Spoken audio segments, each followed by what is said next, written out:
Një prej sahabeve i quajtur Amr bin Gjemuh radhiyallahu anhu ishte në mosh, i kishte 4 djem, 4 bura në familje, e pranoi islamin ky moshuar. Mirë po nuk u rehatua, erdhi lajmi për luftën e Bedrit.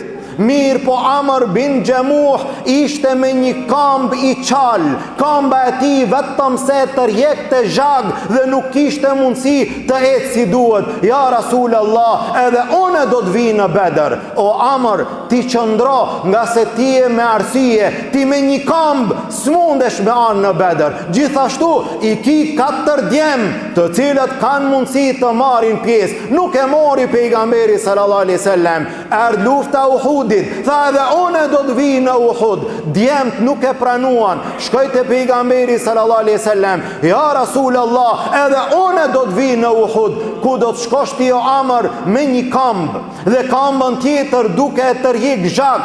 Gjithashtu i ki 4 djem, ja Rasulallah, ma mundso që të vi, mos më ndal që edhe une me këtë kamb të marr pjesë në rrugën Allahut azza wa jall. E pranoi pejgamberi sallallahu alaihi wasallam. Hini Amri në moshë të shtirë, me njënën kam zhag, në safat e idhujtarve duke luftuar me sakrificën më të madhe, derisa ja dorëzoi shpirtin Allahut si shahid. Tha, ja Rasulallah, une me këtë kamb, me njënën kamb, du me arrit në xhenetin Allahut azza wa jall. Allahu ja mundsoi në luftën e Uhudit që të bie shahid. Pas disa viteve kishte kaluar uji pranë atyre varezave, u desht musliman që t'i ndërojnë, t'i largojnë trupat e të vdekurve në një vend tjetër. Kur i nxjerrën ato, e pan trupin e Amr bin Gjemuhit radhiyallahu anhu, sikur të jetë i gjallë,